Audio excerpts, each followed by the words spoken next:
अस्सलाम वालेकुम, मैं आपका राना जवाद अहमद फिर से हाज़िर हूँ आज एक नई वीडियो में। आज हम जिस लैपटॉप के अबाउट बात करने वाले हैं, जिस लैपटॉप का रिव्यू देने वाले हैं, परफॉर्मेंस के बारे में बात करने वाले हैं और किस तरह के हैवी सॉफ्टवेयर ये सपोर्ट करता है और क्या चीज़ सपोर्ट नहीं करता, कैसे बैटरी की हेल्थ चेक करती है विंडोज़ लैपटॉप के अंदर, जैसे एप्पल की साइकिल्स वगैरह काउंट हो जाते हैं तो इसमें कैसे चेक होती है, तो वो आपको जो है एक टिप देने वाला हूँ। अगर आप मेरे चैनल पर नए हैं, कैंडल चैनल को सब्सक्राइब कर लें, वीडियो पसंद आए तो लाइक कर दीजिएगा और इन्फॉर्मेटिव लगे तो फिर शेयर भी कर दीजिएगा। चलते हैं जी वीडियो की तरफ। सबसे पहले हम बताते चलते हैं कि इस टाइम हमारे पास जो आप मॉडल देख रहे हैं वो है HP notebook, HP Envy notebook series. तो इसका मुकम्मल मॉडल जो होता है वो इसकी बॉडी के नीचे लिखा होता है। अगर आप इसको वैसे इंटरनली चेक करना चाह रहे हैं तो वो आपको बताएगा जी HP Envy notebook series. Ultra slim model में ये चीज़ आ जाती है, ठीक है जी। ये हिंज टाइप इसके आप देख सकते हैं कि हिंजेस इसके नीचे वाली साइड पे होते हैं यहाँ पे।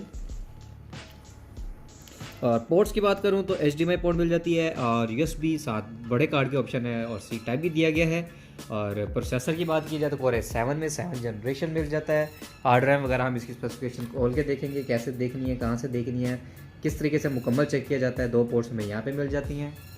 और लोगो की बात की जाए तो HP का हमें पुराना लोगो मिल जाता है, फिर इस पर बाहर से ऐसे ही आया स्टिकर जो है वो जी एप्पल का लगा हुआ, नहीं तो बैक साइड पे आप देख सकते हैं HP ही है, पुराना लोगो में आपको यह चीज़ मिल जाती है। HP Envy लैपटॉप बहुत खूबसूरत लैपटॉप बनाते हैं ये। और बैकलाइट देख सकते हैं, बेहतरीन बैकलाइट, बड़ी खूबसूरत लाइट लगती है इसके अंदर। लोगो मिल जाता है हमें यहाँ पे, आप देख सकते हैं कोर i7 में 7 जनरेशन। माउस पैड की बात की जाए तो कंट्रोल जून में आ जाता है, यहाँ पे भी कीज़ हैं इसकी, ठीक है जी। और यहाँ पे भी आपको की मिल जाती है, लाइक जहाँ से देखें मैं क्लिक कर रहा हूँ तो डिफरेंट चीज़ें आपको दे देता है। तो ये पूरा मुकम्मल गेस्चर्स होते हैं, किस तरीके से देखे जाते हैं। स्पीकर्स देखे जाए तो हम आपको मिल जाते हैं B&O के। LED लाइट आपको ऑन पे भी मिल जाती है। अब सबसे पहले आप चेक क्या करते हैं, आप चेक करते हैं माई कंप्यूटर की डिस्क प्रॉपर्टी। क्या करते हैं सबसे पहले जी, एक नॉर्मल यूज़र जो है दिस PC की प्रॉपर्टी ओपन कर लेता है, वहाँ से देख लेता है जी क्या प्रोसेसर है। कोर i7 है, जनरेशन का भी नहीं पता था कैसे देखनी है। रैम देख लेते हैं, अच्छा जी ठीक है 6 GB है। तो आपने जनरेशन देखनी है तो i7 के आगे जो डिजिट्स लिखे हुए हैं, अगर 4 हैं अगर, और पहला डिजिट जो होगा वो उसकी जनरेशन है। लाइक अगर ये तो 5 होता तो 5 थी, 6 होता 6 थी, 7 है तो इस टाइम 7 जनरेशन है। तो इसी तरीके से आपने जनरेशन देख लेनी है, ठीक है। ये तो है एक नॉर्मल तरीका यूज़र कैसे चेक करते हैं। तो आपने एक दूसरे तरीके से देखना होता है जो प्रोफेशनल वे होता है। आपने सर्च में लिखना है DXDIAG। वैसे तो इसकी मैं कमांड्स आपको डिस्क्रिप्शन में भी डाल दूंगा, आप चेक कर सकते हैं। ये होता है डायरेक्ट टेक्स्ट डायग्नोस्टिक टूल। यहाँ पे सिस्टम में आप देख सकते हैं, आपको विंडो भी बताएगा कौन सी है, विंडो 10 है, 64 बिट है, कौन सा वर्जन है, HP है। आप देखें यहाँ पे सिस्टम मॉडल पे नज़र आ जाएगा HP Envy नोटबुक। तो ये आप दिस PC पे जाके तो नहीं आप देख सकते कि मॉडल कौन सा है, तो यहाँ से आइडिया हो जाता है। तो प्रोसेसर में आप देख लेंगे i7 में 7 जनरेशन है। इसमें CPUs भी बताता है, उसमें CPUs नहीं बताता कि 8 है, 4 है, कितने हैं। तो ये 4 CPUs के साथ है, 6 GB रैम है और डायरेक्ट एक्सटर्नल सपोर्टेड है। नेक्स्ट करें इंटर दबा के, डिस्प्ले बता देगा कौन सा जी। इस 620 डिस्प्ले लगा हुआ है, कितना 3142 MB अप्रॉक्सीमेटली। ये होता है रैम के साथ शेड बन के फिर बनता है, तो 3142। अगर 8 GB रैम होती तो 4 GB होता। और डिस्प्ले मेमोरी होती है कि आप जैसे डेडिकेटेड होता है कितना है, वो 128 MB है, क्योंकि इसमें ग्राफिक कार्ड नहीं है तो इसलिए ऐसे ही। इसको नीचे करके आप थोड़ा सा आगे देखेंगे, करंट डिस्प्ले की रेजोल्यूशन क्या है, 3840 मल्टीप्लाई बाय 2160 मतलब 4K डिस्प्ले है। और रिफ्रेश रेट जो है वो 60 हर्ट्ज़ के साथ मिल जाता है, 32 बिट में आपको मिलती है ये चीज़। और acceleration, direct 3D, HGP, textures, acceleration तीनों अनेबल हों तो मतलब फोटोशॉप, इलस्ट्रेटर, इस तरह की चीज़ें आप नॉर्मल इजीली यूज़ कर सकते हैं। नॉर्मल गेमिंग कर सकते हैं। सॉफ्टवेयर जैसे प्रोग्रामिंग के होते हैं उसके रिलेटेड आप सारे यूज़ कर सकते हैं। हैवी में चले जाएँ तो तकरीबन जैसे लाइक बहुत ज़्यादा एक्स्ट्रा सॉफ्टवेयर है जिसको वाकई रिक्वायरमेंट ही डेडिकेटेड ग्राफिक कार्ड के साथ होगी, तो वो फिर ज़रा इसमें लैगिंग के साथ चलेगा लेकिन लैगिंग के साथ लैग करेगा। इस तरह साउंड में आ जाए, देखें जी अगर स्पीकर आपके जेन्युइन है तो यहाँ पे ये नंबर नहीं लिखे आ रहे होंगे, NA होंगे। तो अगर नंबर लिखे आ रहे हैं तो मीन्स के स्पीकर इसके चेंज है, स्पीकर लगे हुए हैं या स्पीकर उतार के रिपेयर किए गए हैं, क्योंकि ऐसे नहीं आना चाहिए। प्रोडक्ट ID वगैरह इसको ये चीज़ नहीं होनी चाहिए, ठीक है जी। और डिफ़ॉल्ट डिवाइस यस ही होती है। यस का मतलब है स्पीकर जेन्युइन है लेकिन ये बने हुए हैं, ठीक है। स्पीकर बने हुए हैं, लाइक इसमें फट गया होगा तो उसको फिर स्पीकर रिपेयर करवा रहा, इस तरीके से मतलब आइडिया हो जाता है, पता भी लग जाता है लैपटॉप खुला है या क्या सीन है। इस तरह आप इनपुट में आ जाएंगे। इनपुट में देखिए जैसे लिखें कीबोर्ड माउस, अगर ये चेंज होता है या रिप्लेस होता है या कोई ख़राबी होती है उतर के लगते हैं ना, तो यहाँ पे एन की जगह कोई ना कोई प्रोडक्ट आईडी, वेंडर आईडी, कुछ ना कुछ फोर्सफुल ड्राइवर पैक, ड्राइवर्स का कोई ना कोई तो एरर आ जाना था, नंबर वगैरह आ जाना था। अगर कोई मसला आता है तो नोटपैड में ये चीज़ ऐड हो जाती है। तो डायग्नोस्टिक टूल हमें तो इतना कुछ बता देता है, लेकिन अभी तक बैटरी हेल्थ के बारे में नहीं बताया कैसे। बार बार हम क्या यहाँ पे जाके चेक करेंगे जी कितनी बैटरी है, कितनी % पे कितनी देगा। आपने क्या करना है, सर्च में जाना है, यहाँ पे लिखना CMD, कमांड प्रॉम्प्ट आ जाएगा, इसे ओपन कर लेना है, ये बस ब्लैक स्क्रीन आ जाएगी। यहाँ पे आपने लिखना है power CFG space battery report. Inter करेंगे तो आपके पास ये पाथ आ जाएगा, यहाँ से पाथ आपने कॉपी कर लेना है या यहीं से कर लें, या वो जैसे कह रहा है कि इधर से उधर चले जाएं, यूज़र में जाएं या फिर अपने यूज़र नेम में जाएं, वहाँ पे बैटरी रिपोर्ट जनरेट कर दी होगी। तो आपने क्या करना है, एज इट इज़ यहीं से कॉपी कर लें अगर जल्दबाजी करनी है। इधर आएँ, यहाँ पे Ctrl V दबा के इंटर कर दें तो ये आपको बैटरी रिपोर्ट यहाँ पे दे देगा।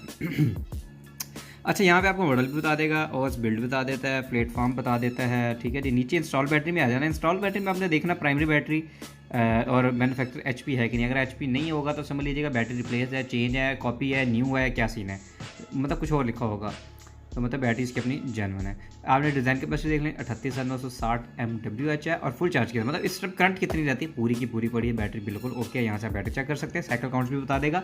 माइनस में होंगे तो मतलब अभी तक साइकिल काउंट्स नहीं चले। इसी तरह आपको पूरी हिस्ट्री दे देगा, कितनी कितनी देर लैपटॉप चला, कितनी कितनी देर चार्ज किया, कितनी कितनी देर आपने इसको चलाया। ठीक है जी, 1 घंटा 53 मिनट, 1 घंटा 39 मिनट। ठीक है, कितनी कितनी देर इसकी टाइमिंग आपने ली है, कितनी कितनी देर चलाया, कितने कितने mAh आपने यूज़ किया है। ठीक है, यहाँ से आपको बैटरी हेल्थ का पता चल गया। एक और कमांड है WMIC space BIOS space get space serial number, as it is ऐसे आपने लिखना है और यहाँ पे आपको ये बता देगा सीरियल नंबर। अब क्या कहते हैं, मोबाइल की EMI आप नोट करते हैं, मोबाइल के पीछे भी EMI लिखी होती है, तो आप चेक करते हैं कि भाई ये बॉडी चेंज तो नहीं है या बोर्ड चेंज तो नहीं है। तो इसी तरीके से आपने यहाँ से सीरियल नंबर देख लेना है। इसी तरह लैपटॉप के नीचे भी आप देख के आइडिया लगा सकते हैं कि इसका बोर्ड चेंज तो नहीं है, कोई चीज़ चेंज होगी तो यहाँ पे नंबर चेंज हो जाएंगे, कुछ ना कुछ डिफरेंस आ जाएगा, तो इस चीज़ का भी आइडिया हो जाएगा बोर्ड चेंज है या मैच कर रहे हैं। ठीक है जी, एक ये भी आपको तरीका पता चल जाएगा। इसको कर देते हैं जी बंद। उसके बाद हमें क्या करना होता है, एक यूज़र को चाहिए कि लैपटॉप को बाय करने से पहले इन चीज़ों को चेक करे, फिर फिजिकल कंडीशन देख ले, keyboard, online keyboard test Google पे जाके टाइप करके सारी कीज़ चेक कर ले, साउंड चेक कर ले, स्पीकर चेक कर ले, कैमरा ऑन करके देख ले, USB पोर्ट्स पे पोर्ट्स लगा के चेक कर ले कि USB सारी रनिंग पोर्ट्स में है कि नहीं है। और इसके अलावा अगर फिंगरप्रिंट्स वगैरह हों तो मतलब लैपटॉप में मोस्टली आते हैं ना, तो वो आप डिवाइस मैनेजर में जाके चेक कर सकते हैं।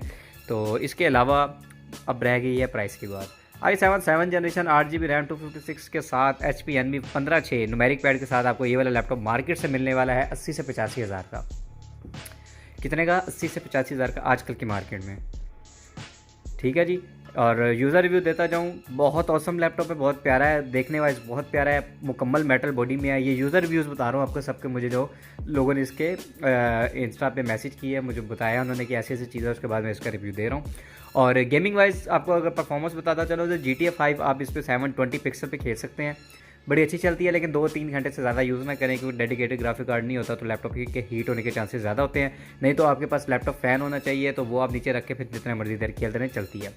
तो ये है कि आप 720 पिक्सल से ऊपर करेंगे तो लैगिंग आएगी उस पर। Adobe Photoshop, Illustrator, Premiere Pro, अब फोटोशॉप, इलस्ट्रेटर और जो बाकी छोटी मोटी फैमिलीज़ हैं ना वो बेहतरीन चलती हैं उस पर। सिर्फ एडोब प्रीमियर प्रो जो है उस पर यह है कि जब वीडियो आप रेंडर करते हो तब बस स्लो हो जाता है, बड़ा गर्म होता है, और इसके अलावा लैग बहुत ज़्यादा करता है, बैटरी जल्दी पीने लग जाता है। तो ये एक इसका बैड रिव्यू है।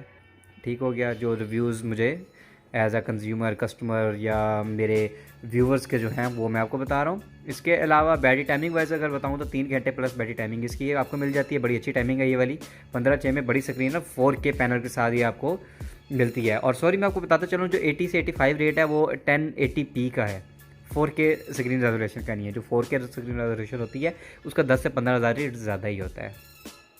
अच्छा, तो ये थी आपकी हमारी वीडियो। अगर वीडियो पसंद आई तो लाइक, शेयर, सब्सक्राइब चैनल को ज़रूर कर दीजिएगा। अगर कुछ और पूछना चाहते हैं तो मुझे कमेंट सेक्शन में आप पूछ सकते हैं, इंशाल्लाह मैं नेक्स्ट वीडियो बना दूंगा या कमेंट कर रिप्लाई ज़रूर करूँगा। मिलेंगे हम नेक्स्ट वीडियो में, तब तक राना जवाद अहमद को इजाज़त दें। अल्लाह हाफिज़।